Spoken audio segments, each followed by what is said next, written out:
Such a terrific regular season, as you mentioned, and there you see it. Only the Nuggets over Seattle, and Jeff Van Gundy's Knicks over the Miami Heat have done it. An 8 seed defeating a 1 seed, and they'll redo it as they hit the tip before it reached its highest point. So Joey Crawford will do it again with Keith Van Horn and Jermaine O'Neal. O'Neal easily wins that one, and the Pacers will start us off a Game 5. In fact, 3 of the 4 Eastern Conference series having a Game 5, and that's not a shock the way it's gone this year. Miller opens up with a miss. Nets so good at home this year, the 3rd best home record in the NBA behind Sacramento and LA. They were 33-8. Todd McCullough gets started. That's a tough shot right there by McCullough because Miller held his ground, put his arms up. McCullough shot that from not exactly 3 or 4 feet away. He was off the block a couple feet. Kidd on Miller. Miller 0 for 2 to start. Ball knocked loose, and O'Neal puts it in, but credit Brad Miller for tipping that. One of the reasons they have Jason Kidd playing Reggie Miller is to try to get Kerry Kittles out in the open floor before Miller can catch him on the cross match. McCullough and O'Neal the rebound. Jamal Tinsley brings it up. Tinsley only played 10 minutes in Game 4. Kevin Ollie had a superb game off the bench as the backup point, as did that man, Ron Artest. The role players with Austin Crozier as well doing the job. O'Neal rushed the shot, and Jason Kidd the rebound. You know, a stat from Game 4 that showed you Jason Kidd wasn't right. He only had 1 rebound. That's a 3 for Van Horn. Keith Van Horn was in this gym, in this arena at 4:30, taking open shots. I can call it a gym because it is a gym to us. You're an old-fashioned coach. Yeah, it's an arena gym, whatever you want to call it. 4:30, he was here taking shots by himself, getting ready for tonight's game. Van Horn has struggled at times in the series, has struggled at times this season. Inconsistency is #1 problem. We were talking to Byron Scott and asked him, what's the key to unlock him? He didn't know. Well, I'll tell you one thing.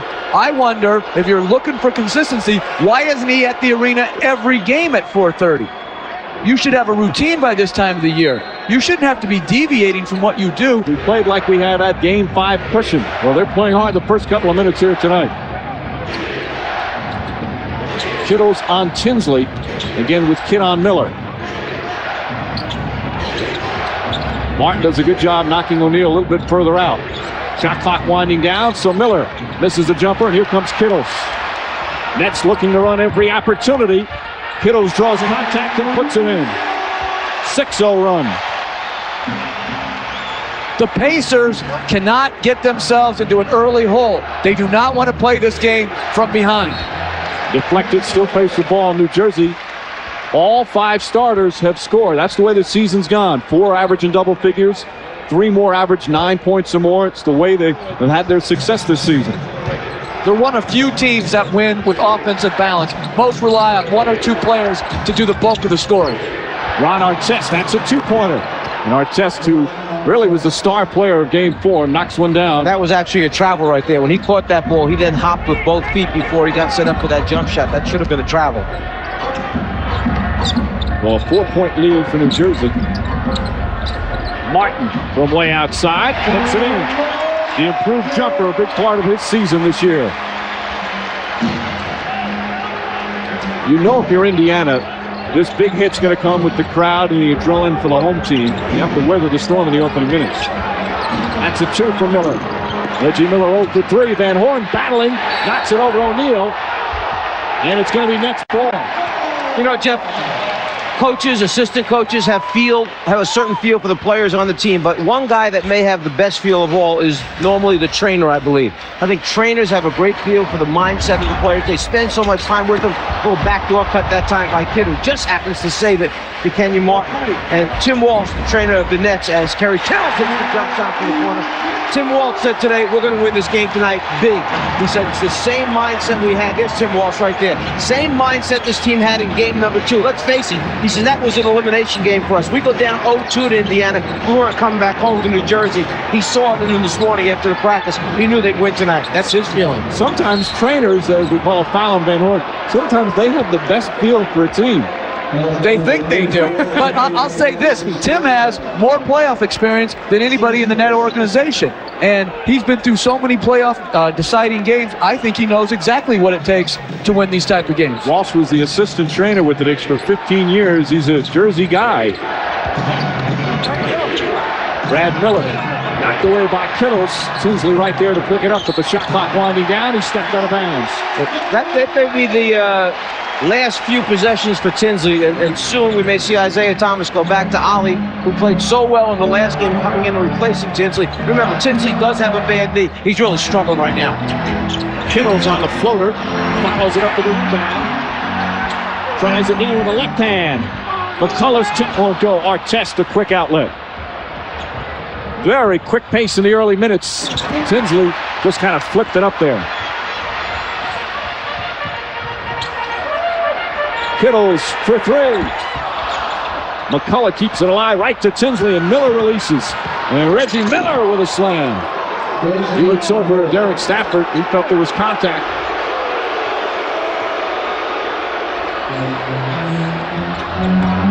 Jason Kidd was saying out, talking about Reggie Miller and stopping him in a Game 5 situation as Van Horn misses. McCullough the rebound, but a loose ball foul against the Pacers. He says, we don't want to put ourselves in a situation at the end of the game where he can win.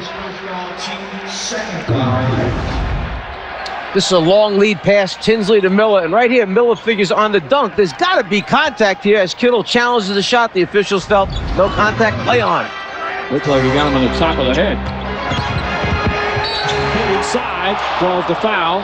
Shot won't go. The officiating crew, Joe Crawford, Bob Delaney, and Derek Stafford, 54 years of NBA experience with those three combined.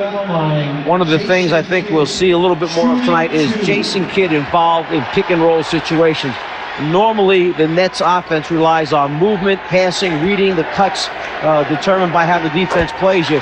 I think they're going to make a specific effort tonight to get Kidd into more pick and roll situations and try and get him in the lane. That's just one of the little things that you tinker with when you have a day off.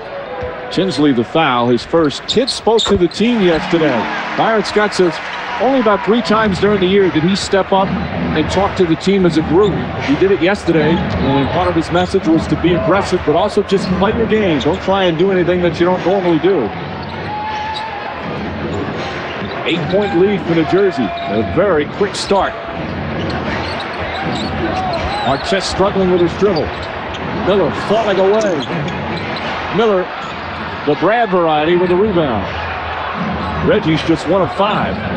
And one shot he hit was that dunk. Yeah, Reggie was so, I think, keyed up for this game. When he gets going, watch out. If he gets it going, watch out. He's 1 for 6 right now. But he was pacing the sidelines before the game. He refused to do interviews prior to the game. He was zeroed in on what they had to get done here tonight. Just past the midway point, and then you see the quick start for the Nets. Slow down, Kidd. Pretty move from Jason Kidd. We can just see the difference, the bounce to a step from Game 4. It's the aggressiveness that was the adjustment. No X and O's. It's the adjustment of force and will. You see Kidd, he's not going to be denied. He puts his head down. He drives it to the... Welcome back. 21-19 lead for the Nets. And sometimes you have to find a way to get your teammate Reggie Miller on track. The rebounder with the basketball for the Pacers is going to outlet the ball to Kevin Ollie, who's going to start the fast break. Reggie Miller starts way down low opposite the basketball as they start their transition. Ollie has his head up. His job as the point guard is to know at all times, where is my teammate? Well, here's Miller. You know who else knows it? In transition, Jefferson saying, go get him, he's wide open. Unfortunately, nobody gets to him soon enough. Reggie Miller loves nothing more than pulling up in transition, getting a wide open 3. Now he's shooting 3 for 8 from the floor. The concern is, does he have it going right now? Absolutely, and I think what Jefferson should have done is forgotten Artest, who was trailing the play, get to the dangerous shooter, make the play go back to Artest. Well, how many times have you heard during a game, hey, go get him. Go get him yourself if you know he's wide open. The old point defense. Miller's made more 3-pointers than anyone in NBA history. That was his first one of the night. Jason Kidd misses. Kenyon Martin, the emphatic follow.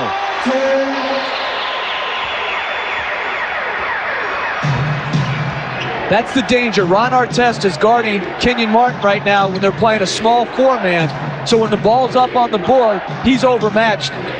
in the offensive rebounding department. Artesto answers back with a three-pointer. He has the strength to deal with him, but not the size in terms of length. It knocks down that one, and it's a one-point game. Under 2 minutes to go here in the first. Nets jumped out to a 10-point lead. Aaron Williams. No one went for it. Kevin Ollie picks it up. Lucius Harris and Kenyon Martin looked at each other, and Ollie was the aggressor. And when Harris was laying on his back on the floor, he looked up at Kenyon Martin as if to say, you know, I thought you were going to get it. And Kenyon's saying, I thought you had it. And Ollie made his mind up, I'm going to go get it. There's a loose ball here. Who's going to get it? Martin waits. He thinks that his teammates get it. Harris thinks that Martin's getting it. Ollie will finish this thing off. An easy 2 for Indiana. And Pacers have their first lead of the game. It's an 11-point turnaround. They trail by 10. Now lead by 1. Martin, quick move. He's got amazing quickness for a guy his size. If you guard a 3-man on him, he can post. You guard a 4-man on him, he takes him off the dribble. That's versatility, and that's what wins in this league. And an offensive foul. Jermaine O'Neal, who had foul problems in Game 4, just yesterday named All-NBA third team, picks up the personal. And the reason that happened is they were playing pick and roll. Jersey decided to go underneath the screen, and the screener rolled too early. So in essence, the screener wiped out the defensive guard on the move screen. You know, Kareem, he used to get away with that all the time when he played for the Lady. They never called him on Kareem. Jefferson, quick spin move. Oh, great block from O'Neal. Let's get back. Good transition defense, and Mercer throws it away. There's the problem when you don't have a true point guard on the floor running the fast break for you. Even though Ollie was there, it was Mercer that was leading that fast break. Aaron Williams on the foul. He has been the perfect bench player for Byron Scott all season. Thinks defense and rebounding first, and has a nice little offensive arsenal when you ask him to. And another whistle. A lot of them here in the early going. Wrap that arm around Reggie Miller when he starts moving without the basketball, and you're going to get called for a foul. You cannot give him a choice. He gives him a choice of going left or right. There's the arm wrapped around. That's where the hold is called. Shouldn't have been behind him. He should have been on the side of him, pushing him out one way. That's Harris's first. And the team not in the penalty as we wind down the first quarter. There's about a 2.5-second difference between the shot and game clock. Miller trying to get free, bouncing into bodies. Mercer comes up. Mercer fires a 2-pointer. Kidd the rebound. It'll count if it goes. Terrific effort. But it falls short. And that will end the first quarter. Kenyon Martin and the Nets came out with a real force. Jumped out to a 10-point lead as the Nets shot extremely well from the field. 5-point lead for New Jersey. New Jersey Nets trying to get into the second round of the playoffs for only the second time in team history. And last time was back in 1984 and an offensive foul call against Ron Artest. And for Artest, that's his first. Remember, Artest weighs about 255 pounds. You see him throw that, he just kind of like flicks him off, like there's a little gnat on his shoulder, and Jefferson goes down. Foster and Crozier in the game at the same time now for Indiana with Artest, Mercer, and Kevin Ollie. Martin rolls it away. Another turnover, number 5 for New Jersey. Bob Delaney making sure there's no deflection checking with his fellow officials. And it's Pacer ball.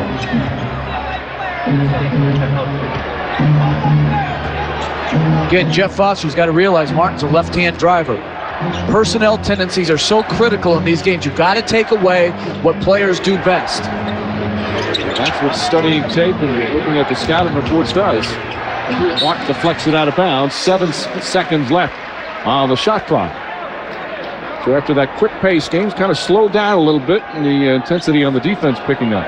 Austin Crozier only 1 field goal attempt so far since he's entered the game.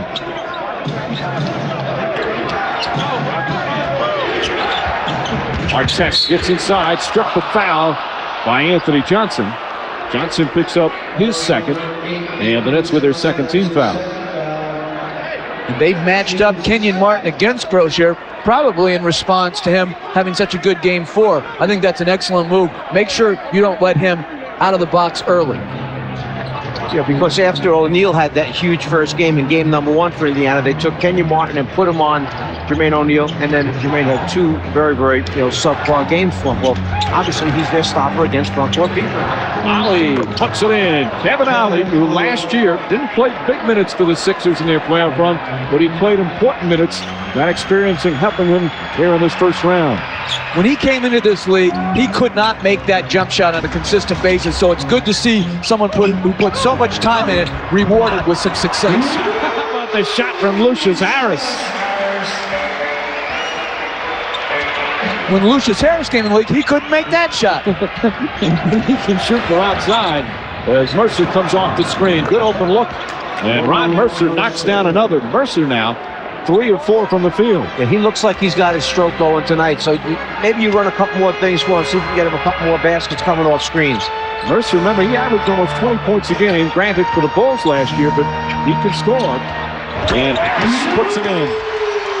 Inside and outside from Lucius Harris, Nets by 5. Harris had some big games during the course of the season for the New Jersey Nets, and he's a guy that you don't want to let him get it going because he will string him out from outside. Mercer's got it going. Mercer, like Miller, moves along the baseline extremely well and creates space and open area so that he can get his catch-and-shoot jump shot off. 8 points for Ron Mercer. Anthony Johnson. And Kevin Ollie looks to push. Nets to play some good transition defense.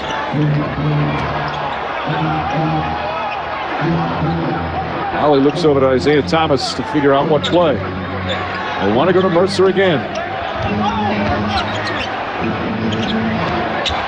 Ollie. That's a 2.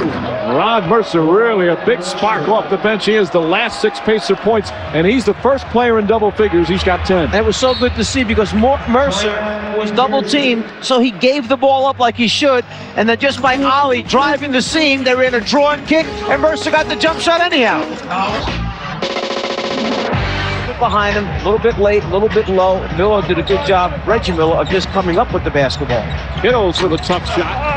McCullough tries to keep it alive, but Jermaine O'Neal comes away. Final minute near the first half. Isaiah Thomas, I believe, is going to have a tough decision to make at halftime. You go back to Jamal Tinsley to start the second half, or do you stay with either the big backcourt or Kevin Ollie to start the second half? Tinsley's been ineffective since he's had the knee injury. Martin got it on the way up. Good second effort from O'Neal, but he doesn't get a bucket. And then Kidd with 3 turnovers here in the first half. Shot clock, knowing how much time is left before halftime. You're in a tie game. Why not get the last possession, go in at halftime either with a tie or a lead if you make a shot? Absolutely. They had a semi-break, but I would still like to rather have it in a one-shot scenario. Want to remind you, coming up at halftime, it's the AT&T Halftime Report with Ernie, Kenny, Charles, and one of my all-time favorites, Walt Clyde Frazier, in the studio in Atlanta. He's an Atlanta guy, Atlanta native. So we'll hear hopefully some rhymes from Clyde in the studio at halftime. Meanwhile, this one all tied up. Game 5 in the Eastern Conference. It's also, of course, the Game 5 between Boston and Philly. That's tomorrow night. Game 5 between Detroit and Toronto. Not a surprise when you consider the way the Eastern Conference was this year. It just shows the parity. 3 Game 5s. The other series going 3-1. 1 through 8. You can't be surprised with anybody who may advance. 22.6 seconds remaining. Shot clock is turned off, so Isaiah Thomas wanting the Pistons to take the final shot.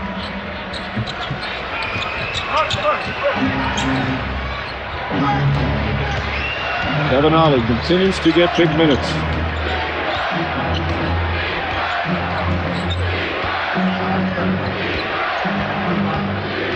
10 seconds remaining in the half. Miller trying to use some screens. Kidd is on in. Does a good job fighting over. Now he gets some room. That's a three. And a rebound, Van Horn. Van Horn gets it off in time, but well short. And that will end the first half. 24 minutes gone by, and it's still tied at 51. Van Horn for 3. And gets the roll. Keith Van Horn feeling it here in the third period. His 5th three-pointer of the game.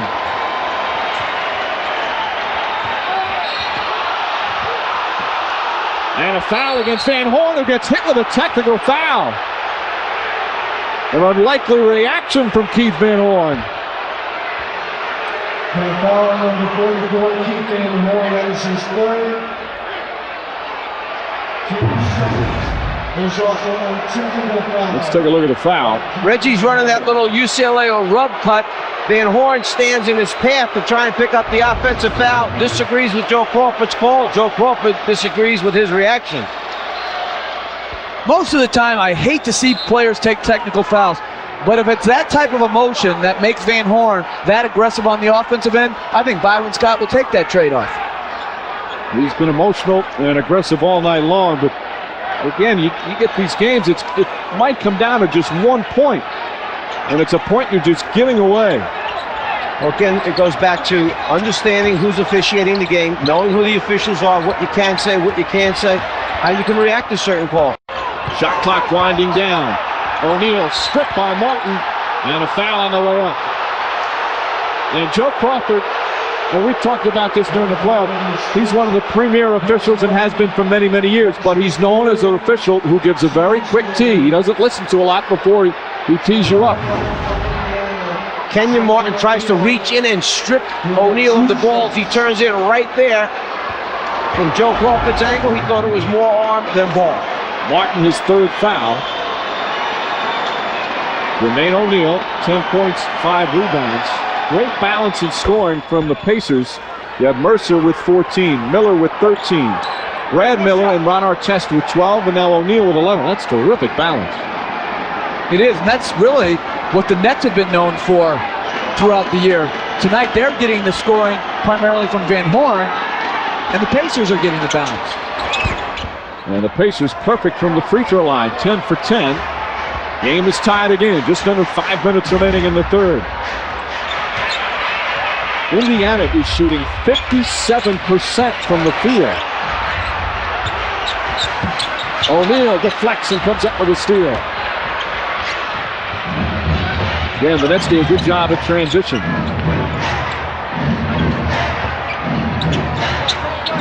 No notion about that three. Brad Miller.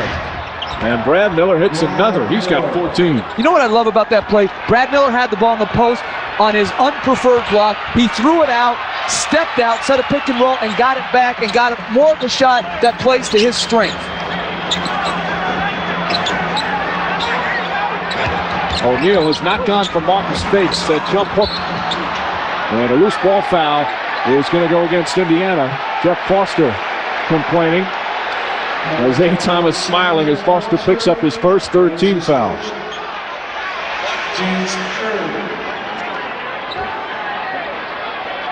It hasn't been an overly physical game so far, but starting to pick up the slack a little bit in that department. And now foul call again.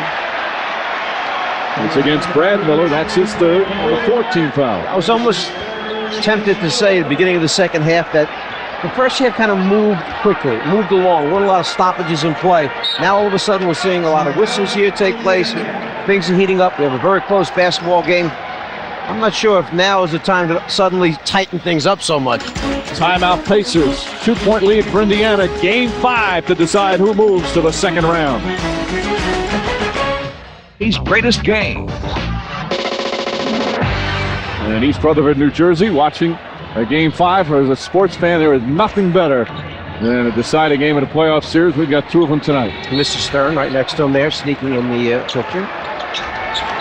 Now Jason Kidd, second straight game after being dominant the first 3, having a subpar game. Is it something the Pacers are doing differently as he hits the jumper?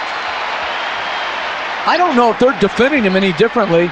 He's always been an inconsistent up and down shooter. His great value is that he makes the game easier for his teammates. He has 3 assists for 4 turnovers tonight.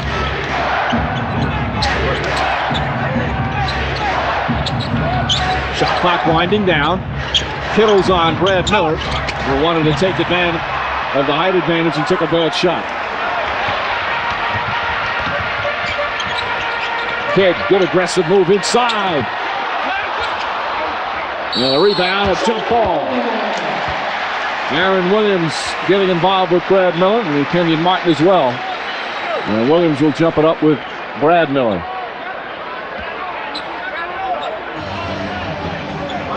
Kevin Ollie's going to come into the game. And he might come in for good in the way he's been playing. Played most of the second half in game 4. No, he's not going to come in. He didn't get to the scorer's table in time, so we'll have to wait for the next whistle.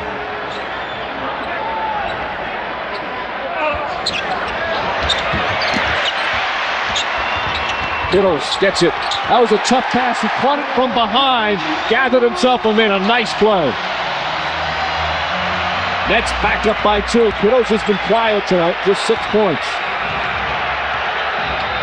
They struggled in the series, although hit one of the big shots of the series, that huge 3 in game 3. Miller for 3. Reggie Miller from downtown. They're starting to switch pick and rolls, getting some mismatches in the post, but a bigger mismatch is a big play in Miller behind the three-point line. Yeah, last time, before that timeout, they had switched, and Brad Miller had a small guy on his back, and that's when they came over and double-teamed him. That time, Reggie took advantage of it, got the shot. Van Horn misfires. Martin snatches it. Oh, and a terrific athletic play from Kenyon Martin. Nets back up by 1. We've had 8 lead changes in this third quarter alone.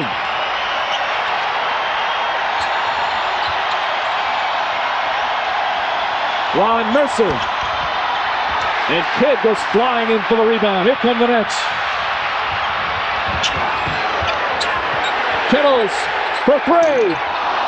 And Miller grabs it. That's how to get out of that three-point line. They almost got called for a violation. Well, it was the big 3 by Kittles in game number 3, or else this series would be over already. You'd have Indiana moving on to the next round. Under 2 minutes to go in this third quarter. O'Neal one-on-one with Kenyon Martin. O'Neal spinning. Tough shot, and he knocks it down. Jermaine O'Neal. Almost predetermines what he's going to do, Jermaine O'Neal. He'll get better at that as he matures and gets more playing time and opportunities. But he decides he's going, he pretty much knows what his move is going to be, it seems like. Martin. Again, the jump hook. That is his go-to move.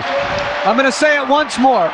Left driver, left to right spin. You've got to take away what people do best. Mercer. Nice feed inside to Foster and a foul. Ball against Keith Van Horn. That's 4 on Van Horn. You have to give Indiana credit because of the hustle play, the attempt at the hustle play in the backcourt by the Nets. Pacers had 5-on-4 advantage. They didn't pull it out and let New Jersey get back on defense. They advanced it at him, took advantage, and now Foster gets to go to the foul line. Foster just 1 of 5 from the line in the series. Free throws are going to be used in this one. He's only a 55% free throw shooter for his career, but he's always struggled at the line. That one perfect. I want to remind you, NBA playoffs continue tomorrow night on TNT. Game 5 of the Sixers and the Celtics from the Fleet Center in Boston, followed by Game 5 of the Sonics and the Spurs from San Antonio. Coverage beginning at 7 p.m. Eastern. 2 Game 5s tonight, 2 Game 5s tomorrow. It's going to be interesting right here. Isaiah Thomas is now going to match up with the smaller unit of New Jersey because of Van Horn's 4 fouls. Jefferson came in. Now they're going to bring in Bender to match up so they can play small. So Bender comes in for the first time tonight. A minute left here in this third quarter. Jonathan Bender has played sparingly in this series. Foster 1 of 2. Tie game, final minute, third quarter. Deciding game, opening round playoff series. Kittles on the follow. Williams keeps it alive. Both teams battling, and Brad Miller comes away. That's winning the rebounding numbers, 32 to 23.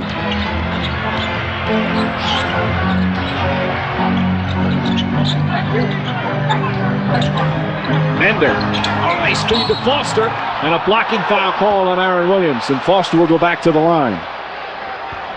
Fouls on number 34, Aaron Williams. That is his first foul. This play originally was supposed to start out for Reggie Miller. Instead, the ball reversal gets it over to Bender's side of the floor. And there we see Aaron Williams coming over a little bit late, the body contact, and now forced her back to the line. And it's the first. And you said the play was originally for Reggie Miller. Kittles, that was the best job I've seen him in the last 2 games, defending him off those single-double screening type actions. He got in good position to start, and then he trailed him off extremely hard. Well, Foster, a bad free throw shooter, hits 3 of 4 here in the final minute of the third. And Indiana back up by 2. Shot clock and game clock almost identical. Miller almost got a piece of that. Ollie fighting off. Jason Kidd wants to post up. Can't get him the ball. Good defense from Ollie. Jefferson, nice drive. Final seconds. Miller. Foster at the buzzer. Well short. And that will end the third quarter. Keith Van Horn has come alive for the New Jersey Nets. He struggled much of this series, but a huge third quarter and a playoff career high 25. Kevin Ollie in the game with Brad Miller, Austin Crozier, Reggie Miller, and Jonathan Bender. Crozier, the big game 4, has Harris on him. Shuffle pass and Jonathan Bender. Crozier keeps it alive, still battling. Crozier again, stripped down low. Here comes Jason Kidd.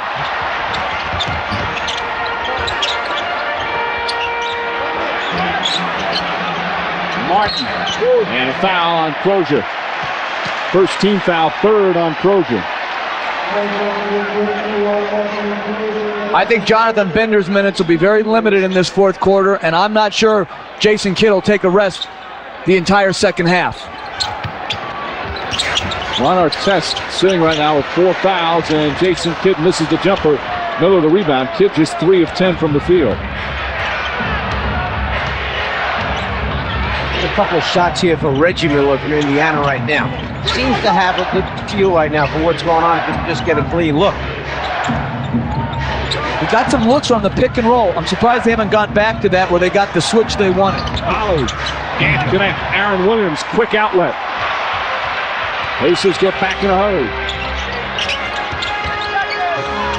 Kidd patient. Aaron Williams and Miller the rebound.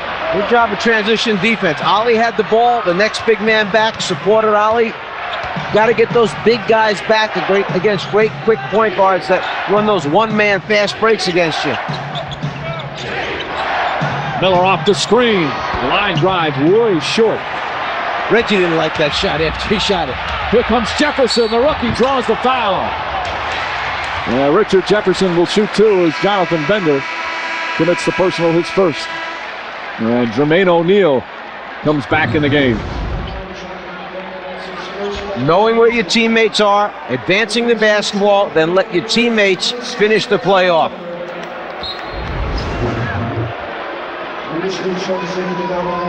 The leadership of Jason Kidd so important. And see down the stretch. 2 free throws for Jefferson. When you look at Jason Kidd, right or wrong, he's going to be judged and critiqued on how far they go. Kind of like Kevin Garnett in Minnesota. Kidd has had 5 playoff series with Phoenix. Only got out of the first round once, and that's because it was against the Spurs who didn't have Tim Duncan. So a lot of people are going to judge him on just how his team does. And it's an important game for him. I'm not one of those. He took a team from 26 to 52 wins with some help. He needs help here tonight to get him out of the first round. I don't agree with that assessment. Jermaine O'Neal backs one in. It's almost like stuff I'm hearing about Kevin Garnett in Minnesota. Like, well, he just doesn't get Minnesota into the second round. Well, his supporting cast isn't the same as some of the other teams, and some of the matchups they've gotten in the first round, nobody would move on to the second round. Kidd flips it up there. Last year, the Nets won 26 games. The most important thing that Kidd has done, besides the victories, he's changed the image of this franchise. And a ball kicked, so the shot clock will remain at 16. Changed the attitude of his teammates. Guys who had been in this organization that didn't believe that they could win here in New Jersey. He walked in from day one and said, we will be in the playoffs this year. Keith Van Horn says what impressed him most about Kidd on the first day, he called everybody, including the rookies, by their first name on the first day of practice as Harris scripts it. Van Horn said right away, the first second he comes in and he does that, a simple gesture like that, they knew he was the leader. And Van Horn has certainly responded to him tonight with 25, but he's currently on the bench. I think we're going to see Jonathan Bender sit down pretty soon because really since he's come in the game right now, he has not had very much productivity. Jefferson misses. Brad Miller, the rebound. I think we'll see Artest back soon. I think we'll see Mercer. I think we'll see Van Horn. You got to go with your main guys right now. Crozier drives on Jefferson. Offensive foul. I think Bob Delaney, the lead official, was going to call a block, but Derek Stafford blew his whistle and strongly called the charge. Let's take a look at the play. See if Jefferson gets his feet there in time before there's contact. I'd say he's sliding in underneath them and should not have been. Welcome back to the NBA's greatest game. You know, Mike, our partner here, Mr. Van Gundy, since he's been doing the broadcast, he has had so many great observations, so many things that he wants to change in this league. So we've been keeping little notes on this. Let me see some of the things that there should be no flops. All right, we have the no blood rule, replays. Don't wear the same suit twice. You know, we really didn't have to go there again. I thought I could trick you with the new shirt and tie combo, but you being the fashion police was right on top of that. Even your brother noticed it, okay? When your brother calls from Miami and says something, you know you're in trouble. 22 calls about the two-suit comment. We'll call them Van Gundy issues. Kidd. And Mercer got a piece of it, and Jason Kidd will shoot two. Mercer's second foul. Pacers already with 3 team fouls, and there's 8:47 remaining in the fourth. And they should add one more. I like the technical foul at running and distracting from the bench. Yes, that was it. Yes, I have to agree with that. That was very good. Big call by Bob Delaney. I wonder if they have talked about that in the league office, because it happens in many, many games. I wonder if it's going to now be a regular call or if this was just Bob Delaney reacting on his own. Well, Tinsley, who you saw sitting on the bench, he was responsible. He was so demonstrative, you couldn't certainly ignore it the way he came out. But I think you might be right, and I agree 100%. That's something which should be called. And I would say if that's the case, Jeff, that they have been notified by the league office to look for it, I think it would be a result of that Laker-Portland game because it was right there, 2 guys jumping up off the bench trying to distract Robert Horry. Shot clock again, winding down. Artest skips it to Kevin Ollie. Artest not going to get it off the time. Yes, he will. But Harris takes it down. That was very close to the shot clock expiring. 1 point, New Jersey lead here in Game 5.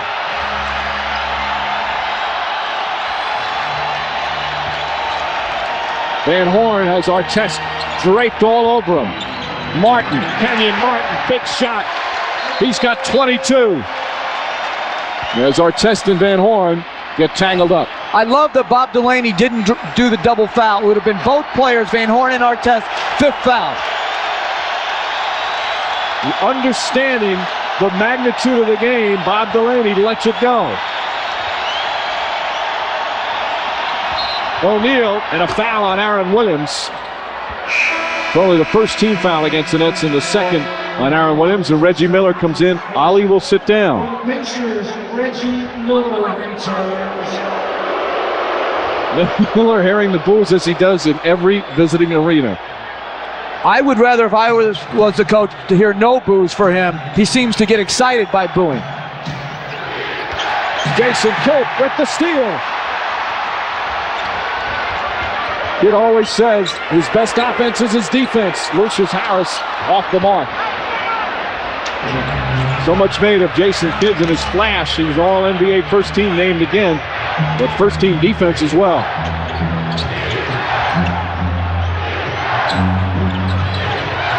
Miller throws it away. Excellent switch by the Nets defensively. They went back to the play that Jeff said that had been successful for them, the pick and roll using Reggie Miller, but they switched out and Miller had committed in the air, really had nowhere to go with the basketball. That's why we always say take 2 dribbles off a pick and roll instead of 1. Isaiah Thomas Having the conversation with his young all-star, Jermaine O'Neal. Pacers 5 turnovers already here in the fourth. Nets by 3 in game 5. With Byron Scott, interesting enough, asking Jason Kidd and Kerry Kittles, could you name any of the guys on that team? And Jason Kidd said, how about Bernard King? I said, close. He never got Albert. I said, how about a guy in your own gym? They said Eddie Jordan. So not a team that was very popular or well-known. Mike? Thanks, Steve. Nets coach Byron Scott was a rookie when the Lakers when they won that title. Kenyon Martin was 6 years old when they won that series. Again, the only playoff series the New Jersey Nets have won in the NBA. Oh, and a shot from Kidd. And Mike Fratello was 50. 5-point lead for the Nets. This is the largest lead by either team in the second half. I think this series right here could be a turning point for Indiana. They need a basket desperately to settle this thing back down, or you may see New Jersey go on a run here. Foster for 3. Way off the mark. Not the guy, if you're Indiana, you want shooting the 3. He did hit one earlier in the series, and that certainly is not his forte. Not fourth quarter, 6 to go. Kidd. Long rebound, Van Horn. Keith Van Horn blocked by O'Neal, but a foul. It's not against O'Neal, the foul, but it is against Indiana. I believe they call it on Artest. Van Horn is elevating, ready to throw it down, and that looks like a great block right there by O'Neal. But Artest, you saw him push as Van Horn went up in the air.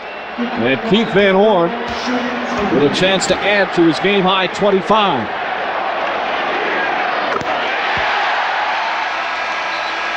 Kevin Ollie back in the game. Foster will sit.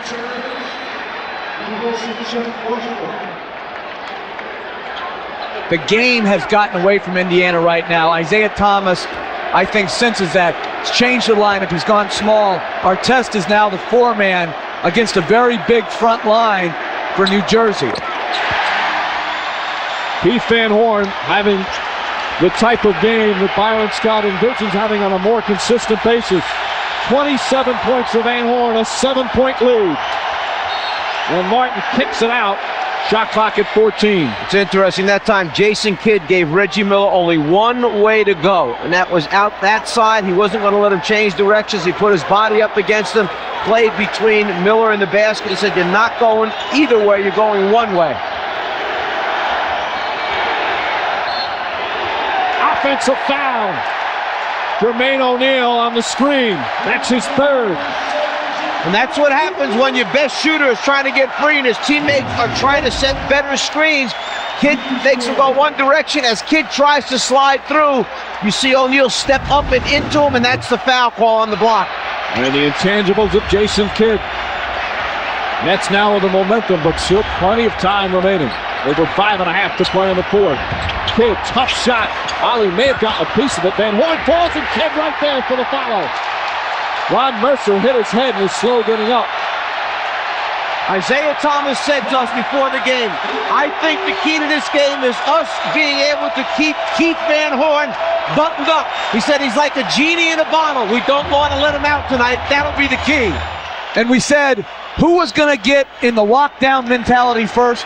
New Jersey has 2 points in over 6 minutes for Indiana in the fourth quarter. They haven't scored a point in 4.5 minutes.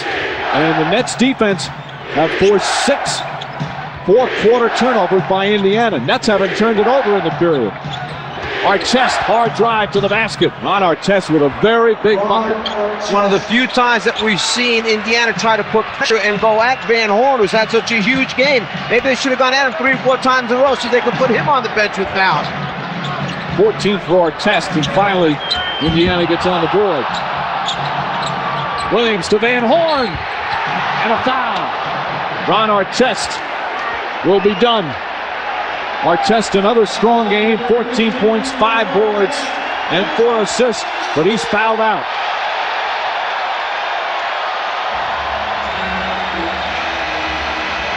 The New York native enjoying playing near his home But he's done for the evening, and Keith Van Horn with 27 points will shoot 2.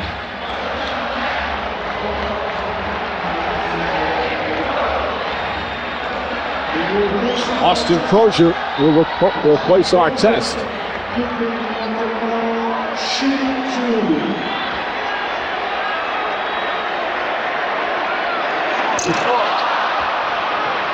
Well, Van Horn badly misses on the first.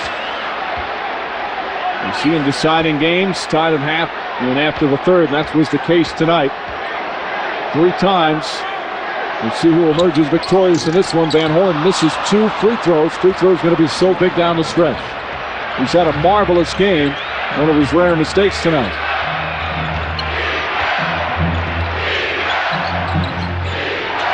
O'Neal and Martin.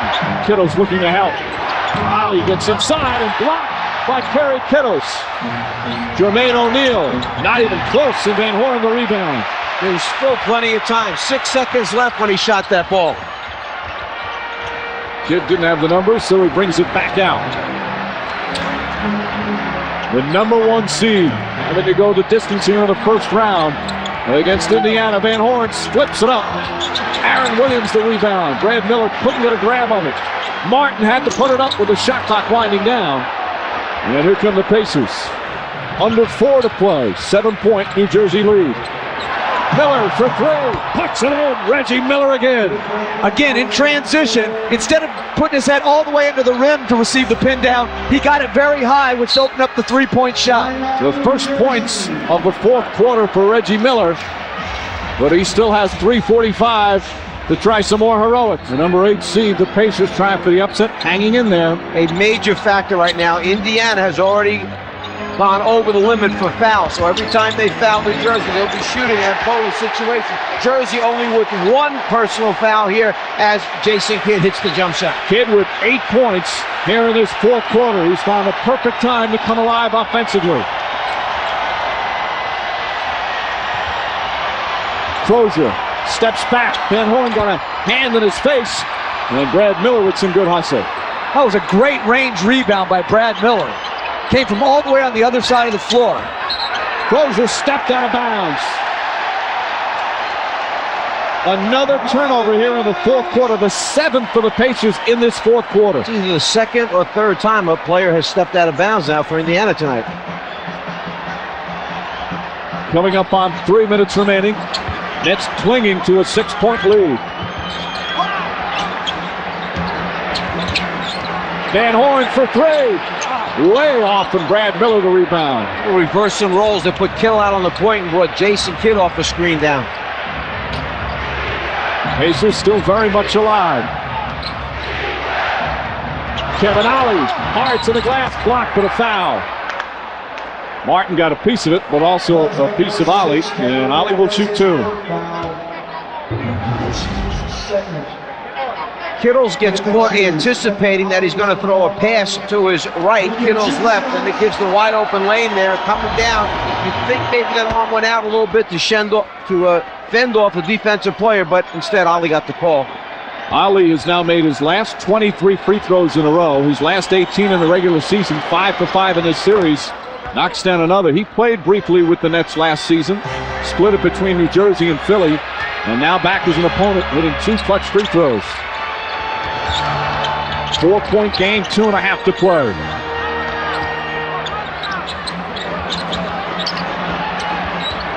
Van Horn against Crozier.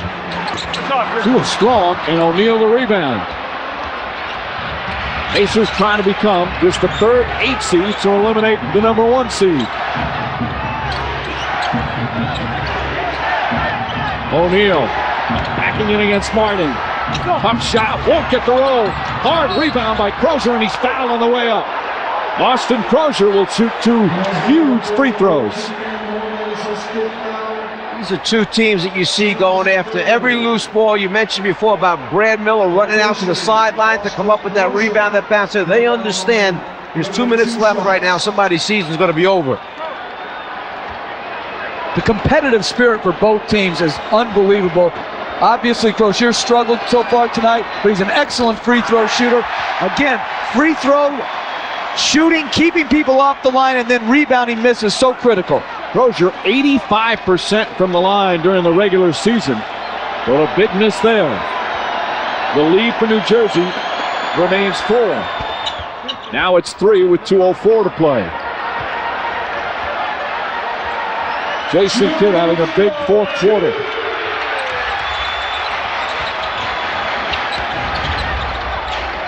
Ollie in pursuit.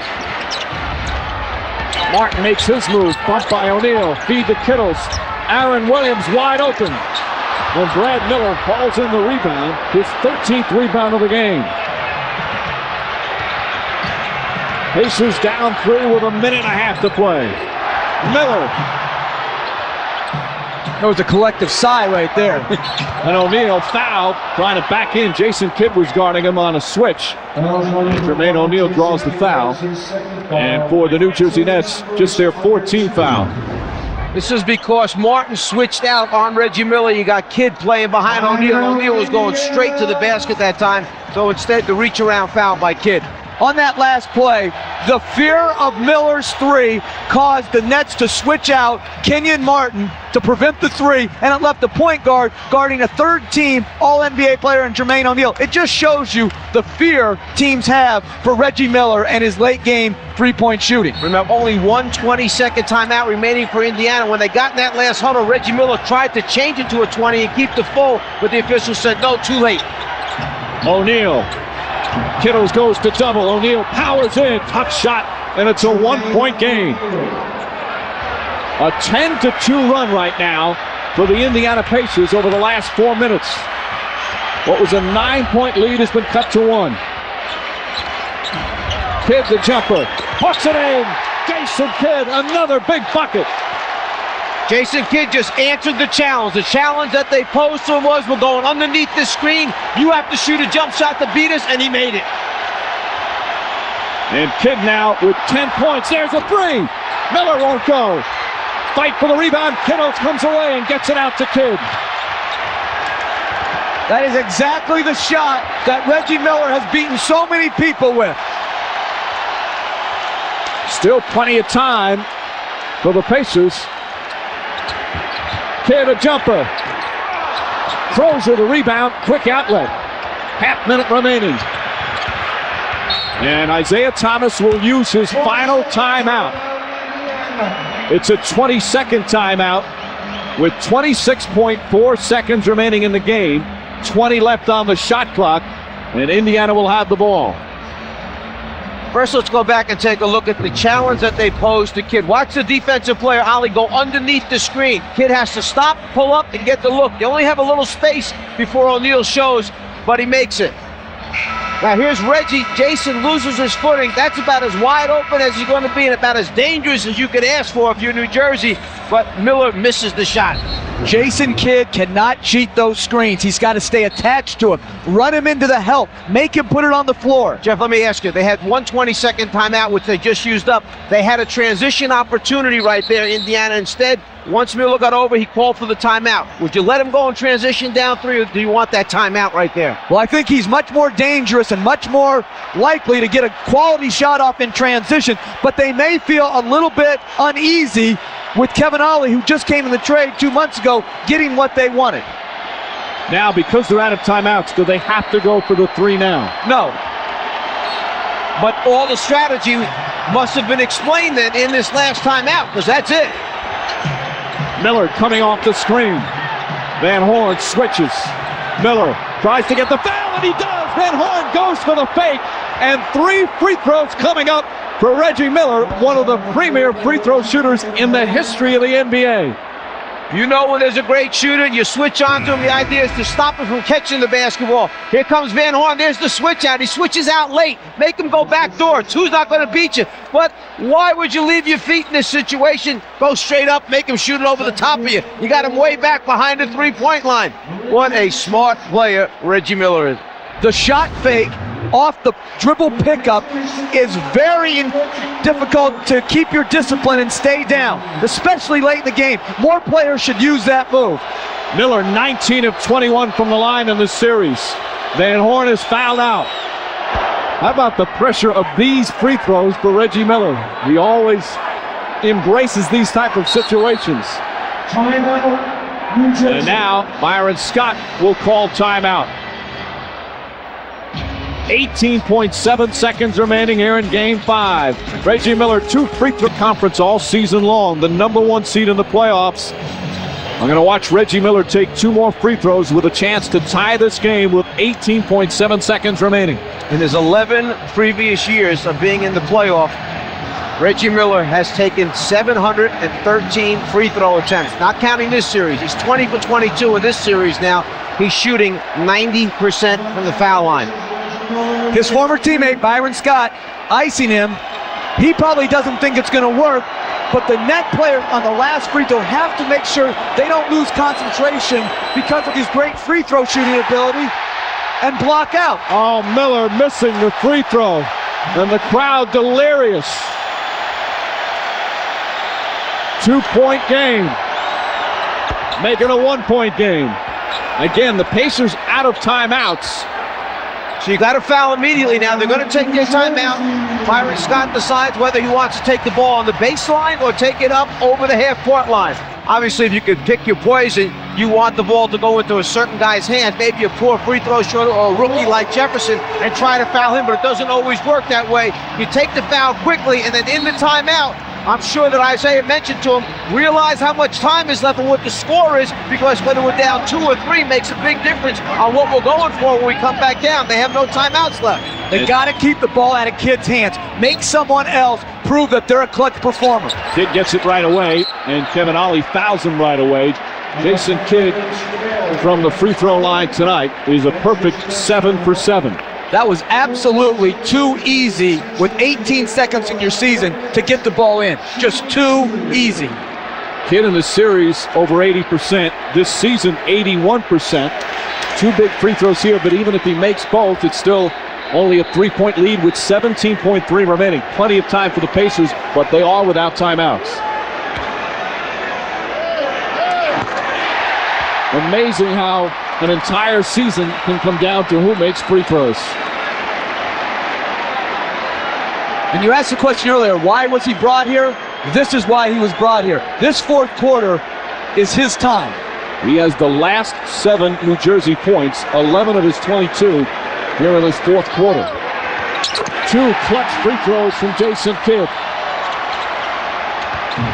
3-point game. Now do you foul and make sure they don't take a 3? If it gets down below 8, I'm foul. I am going to foul. I'm not letting Reggie Miller get a shot.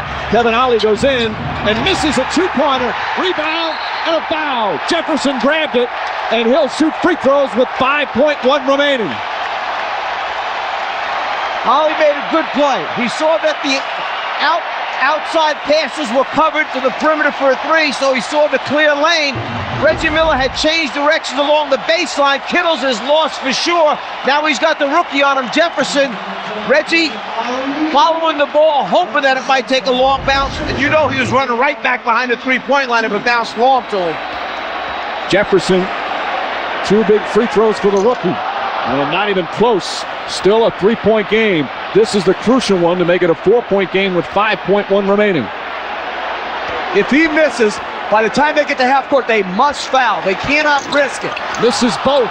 O'Neal the rebound. Kevin Ollie brings it up. Throws it across. Miller for 3. Oh, he backed it in. He backed it in. And the game is tied. We're going to overtime. You have to foul in that situation. Now the officials are concurring. Bob Delaney signaled yes. Joe Crawford now saying, with the other official checking it, and they say yes, it beat the buzzer. And Reggie Miller does it again. Kevin Ollie looked for no one other than his teammate, Reggie Miller. Let's take a listen. And again, a key, listen for the buzzer.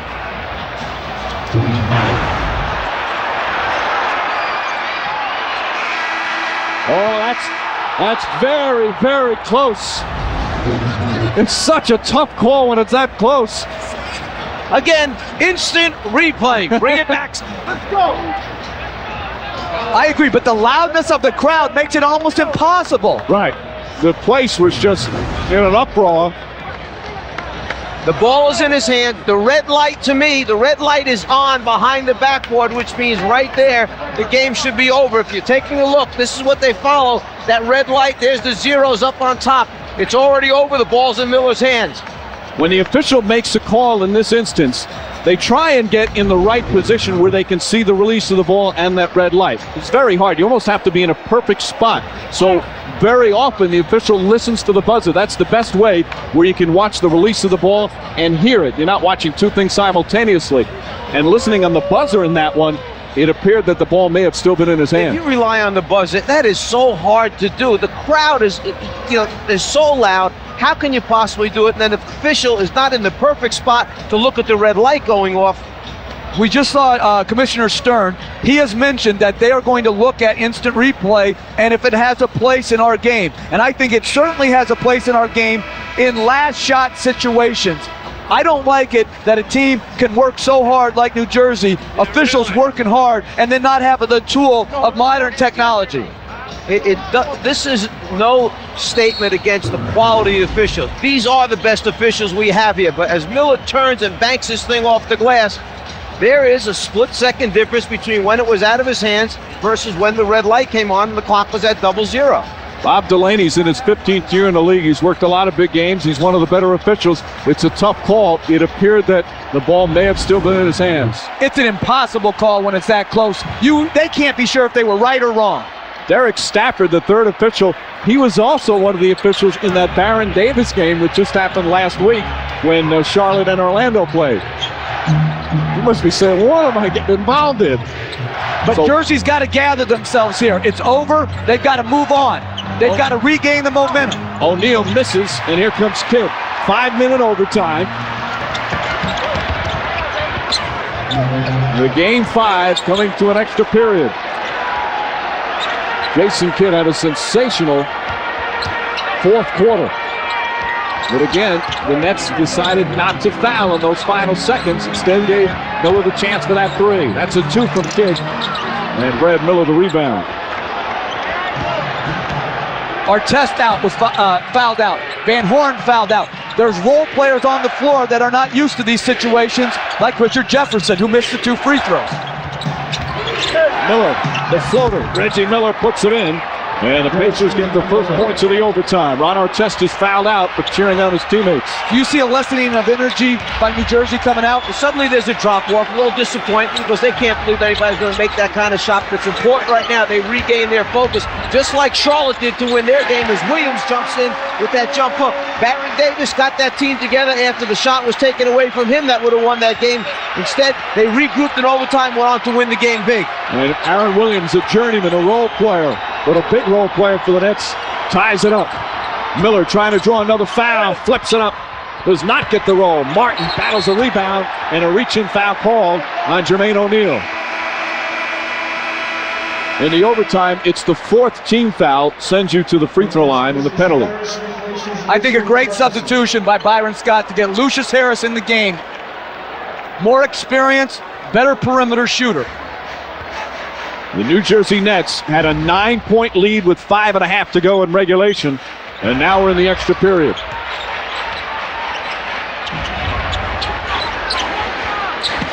Martin bumping, and a foul called against Jermaine O'Neal, and that's his 5th. 2nd team foul against the Pacers. In the overtime, you also get an additional 3 timeouts. They should go back right to Martin in the post again to see if they can draw that 6th foul. Sometimes the best guy to play against is somebody with 5 fouls, but O'Neal knocks it away. The last touch by O'Neal, however, only 3 seconds remaining on the shot clock. O'Neal had pushed him so far off the block, almost came up with the steal. Only 3 seconds remaining here on the shot clock. Was that possession by O'Neal when he batted it off?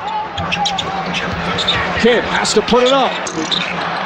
And Mercer the rebound. Under 3 minutes to play in OT.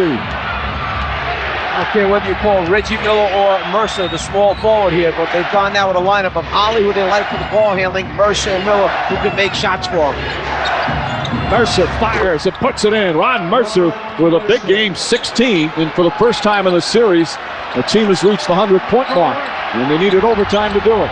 They're looking to attack Kerry Kittles defensively. The Pacer bench, once again, has played very big. Martin on the pull-up, rushed it.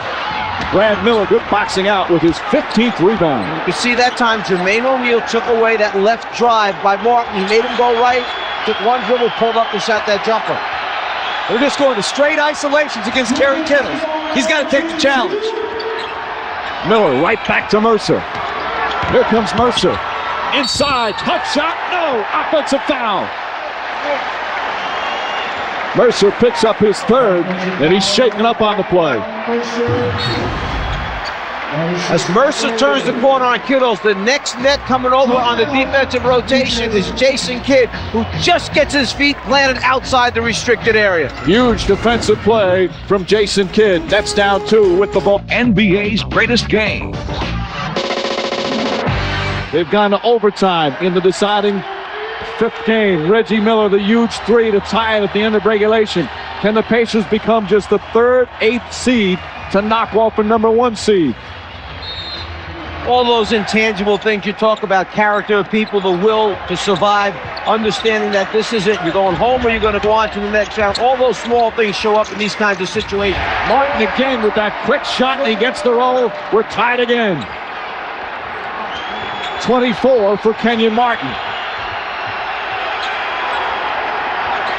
The crowd's been on its feet most of the overtime. Miller for 3. Bang! Reggie Miller again. And the Pacers up by 3 with a minute and a half remaining. He wants the ball right now. You can see it. He's clapping for the ball. 29 for Reggie Miller. More playoff heroics. Kidd answers right back. And Jermaine O'Neal just missed that one. He came out from behind the screen to try and help Ollie, just short of getting a piece of that shot. A 1-point Indiana lead.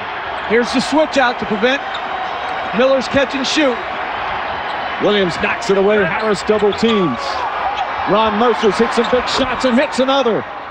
What a performance from Mercer off the bench with 18. It was a nice pass out of the double team that time by Jermaine O'Neal. He wanted to hit Miller. Miller was cut off. He looked diagonally across and got Mercer. Kidd with the left hand. Oh, what a play from Jason Kidd.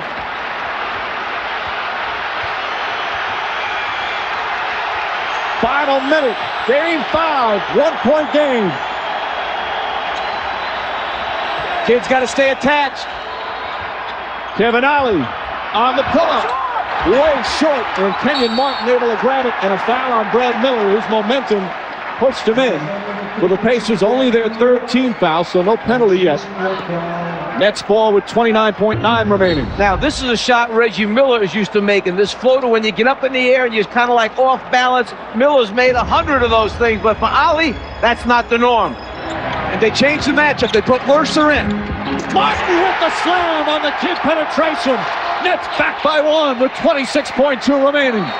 Notice how quick he went. That was in case they did not score that time. He had a good shot. They had plenty of time left.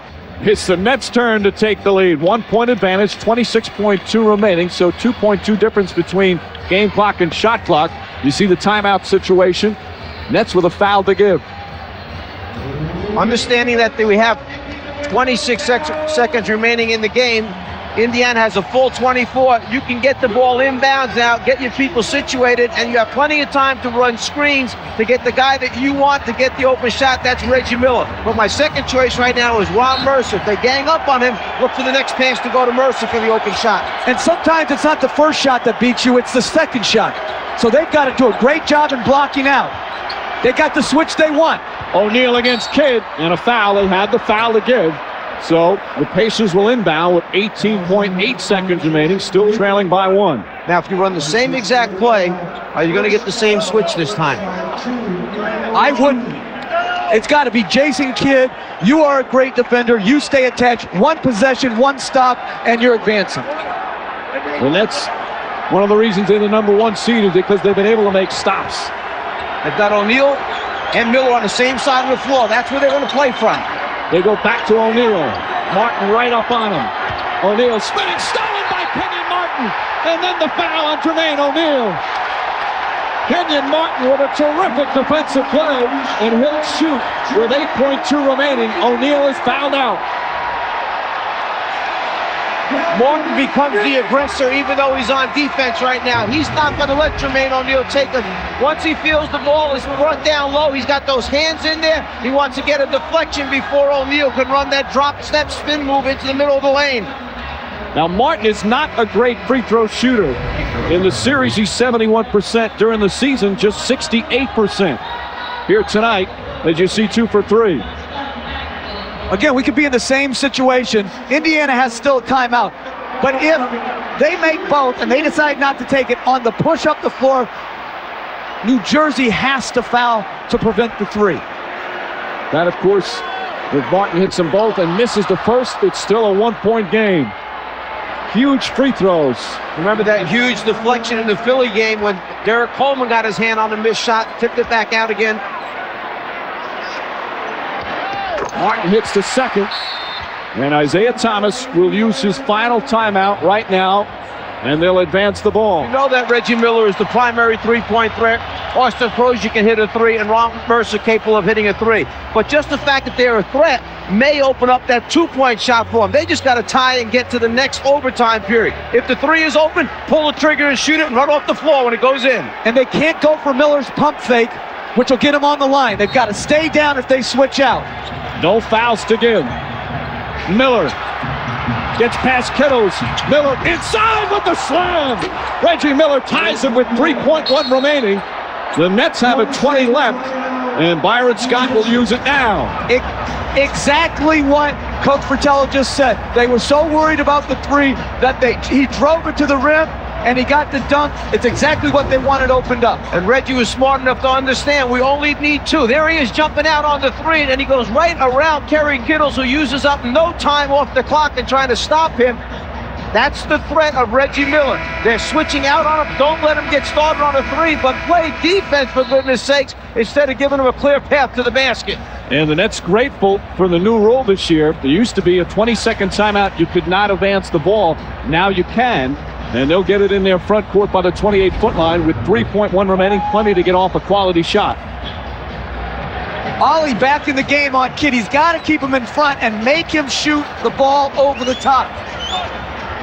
And if I was guarding the inbounder, I am not letting that ball get into Kidd easily.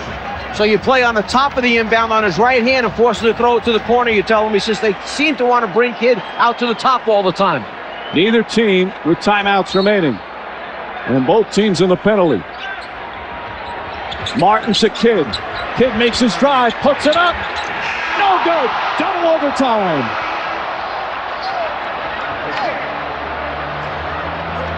The wild Eastern Conference continues from the regular season to the playoffs. Jason Kidd had a good look, but we'll go to the second overtime to see if the number 1 seed can advance. With O'Neal fouling out, it takes away your number 1 low post options, but also Crozier now coming in the game has to guard Martin and/or Williams. Kidd has been just superb from the 4th quarter on. He struggled a good part of the game, but has made all the big plays. Kenyon Martin. Martin on the pull-up.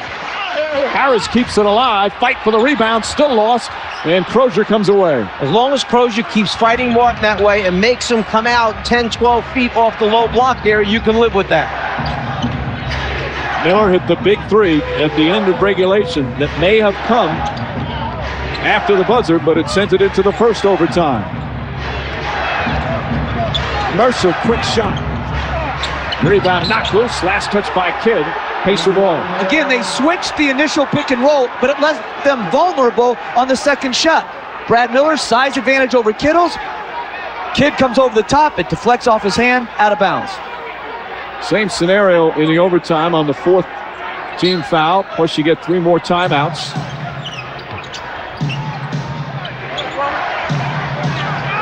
Mercer trying to take Kittles off the screen. Martin switches. Crozier has kills on him. Crozier backs in. Draws some contact. Kevin Ollie hesitant to shoot at first. Crowd wanted to travel, but Harris gets the rebound. It's interesting.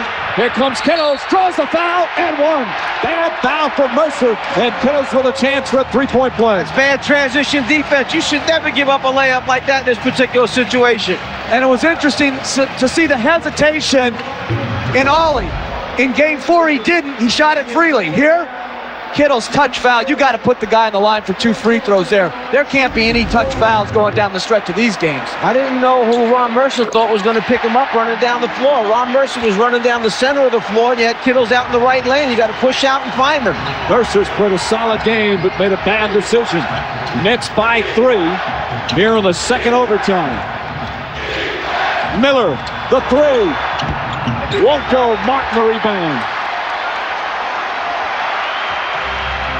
Still 3.5 to go in the second overtime. They want to run 4 corners right now and run the clock out. That's it, rest of the game. Side pick and roll going under still. Martin calling for it against Crozier, and a foul on Crozier. Pacers with their second team foul. Crozier now has 5. Remember what we said. Crozier that time let it get it down low with his back to the basket, and then he's a problem for Austin Crozier. He's got to get on top of him, front him, force him to step out off the block. Shot clock reset to 14 as they inbound. Jason Kidd deflected by Miller. Ollie tried to go for the steal. Kidd knocks it down.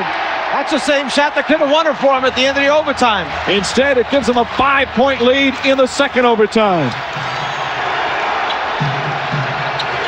Under 3 minutes to play. Crozier fakes. Martin stays in front of him. Mercer, tough fall-away shot. Ron Mercer offensively, a superb game. He now has 20 points. 3-point New Jersey lead. Kidd spinning. Kick by Miller. Shot clock will remain at 14. 2:32 to go in the game. 3-point lead for New Jersey with 2.5 to play in the second overtime. Watch Jason Kidd's right leg when he plants it and extends it right there. He hurts the right leg. He comes up from this thing. He starts limping, and then you see him reaching for his thigh area. He may have pulled a hamstring in there. Could have pulled something in the groin area as his foot jammed in the lane. Kidd has been sensational in the fourth quarter and overtimes. There you see the total numbers. That's after a struggle to start. He only had 11 points after 3 quarters. Shot clock winding down. Martin makes his move. Tough shot. And rebound Brad Miller. Miller with 16 in boards. transition. Push the ball. That's the best chance you have to get a good shot. Mercer. Tough shot. Harris may have gotten a piece of it. And Lucius Harris comes up with a loose ball. Huge defensive play right there. Ron Mercer looked like he had a short 2. 2 minutes to go in the second overtime. Kidd steps back. And Miller another rebound. They've needed him again with Artest and Jermaine O'Neal having fouled out. Brad Miller's done a superb job on the boards. There's extreme fatigue on both sides right now. They've got to find ways to make shots. You're talking about 54 minutes for Martin and 50 minutes for Kidd. Kidd knocks it away, and a foul on Austin Crozier. And Crozier is fouled out. Kidd has played the entire second half in overtimes, and it's the 14th foul.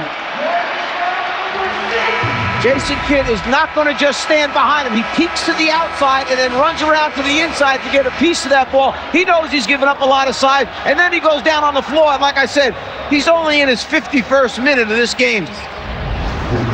The will to win. How far are you willing to go to win? Jason Kidd, the entire second half of the overtime, playing a 6'10" guy in the post, deflects it, and then hits the floor. He wants to win this game to advance to that second round.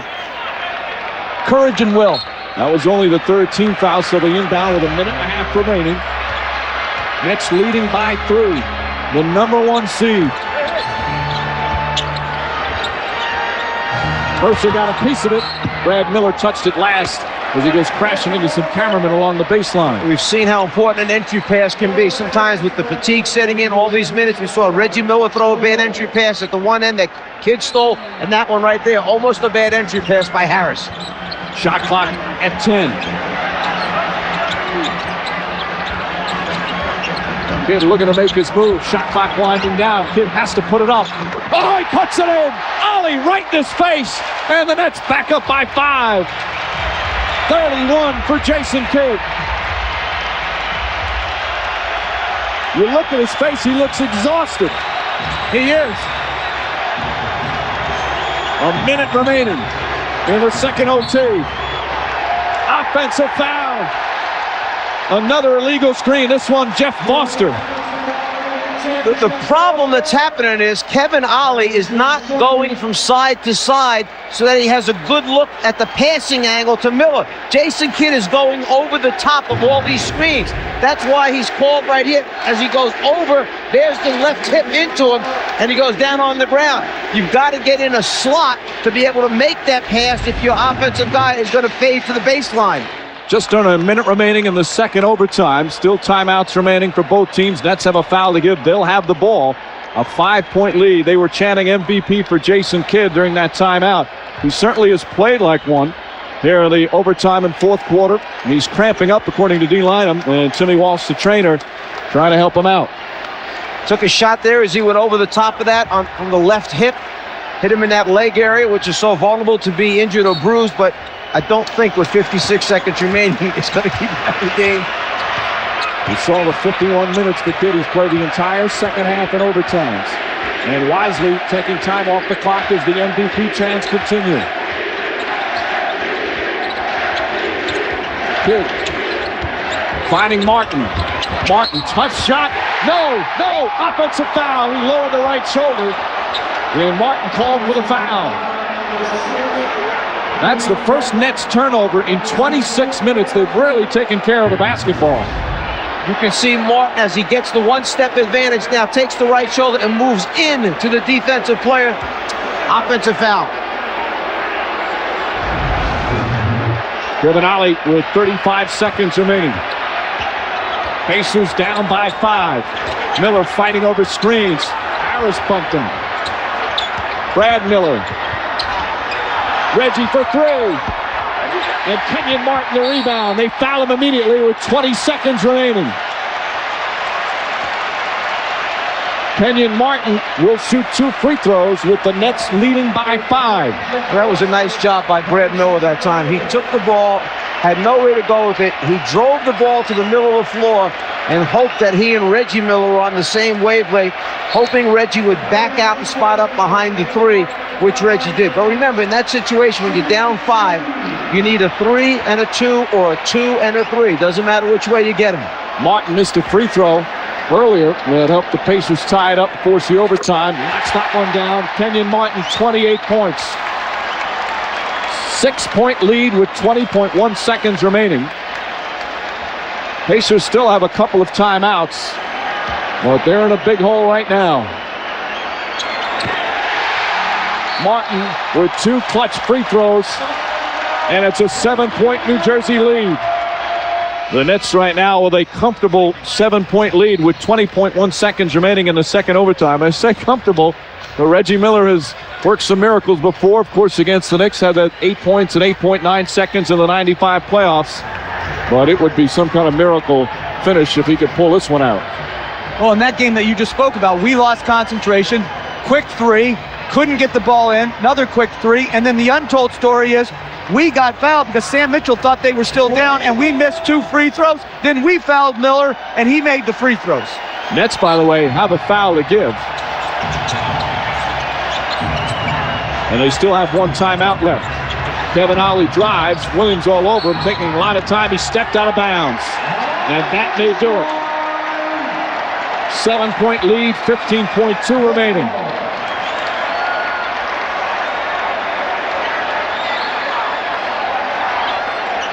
And the Indiana Pacers attempt at the huge upset as Mercer fouls. They come to an end.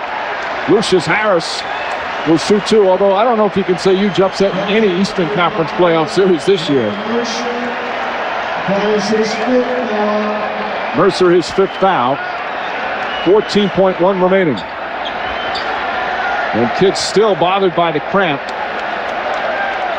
What a performance he's put on in the fourth quarter and overtimes.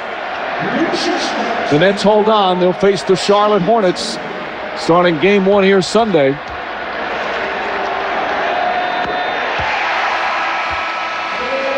And Jason Kidd's coming out of the game. There you see the season series. How about Charlotte winning that series without Jamal Master and their leading scorer? Tremendous job by Charlotte. And having to start that series with Jamal McGlure suspended. Final seconds, a 9-point lead. Reggie Miller's going to put up another 3. Can't connect. Johnson a rebound. And the New Jersey Nets' dream season will continue. As they call a foul, they'll advance to the second round for only the second time in the team's NBA history and the first time in 18 years. Well, let's go back to the beginning of the game. Like Jimmy Walsh, the trainer, said from New Jersey, we got this one tonight. He knew it all along. Big. Indiana Pacers played a great series. They took them to the limit and nearly pulled off a second upset. 3.4 seconds remaining. Jason Kidd, the leader down the stretch. The big plays at crunch time. 31 points, 7 assists, and 8 rebounds.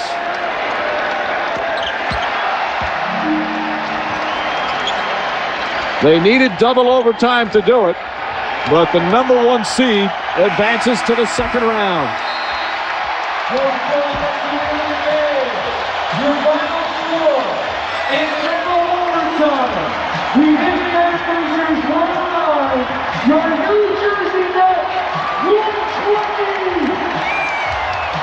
Some nice displays of sportsmanship as this hard-fought series comes to an end. That first playoff series, they defeated defending champion 76ers in the first round, lost in the second round to Milwaukee.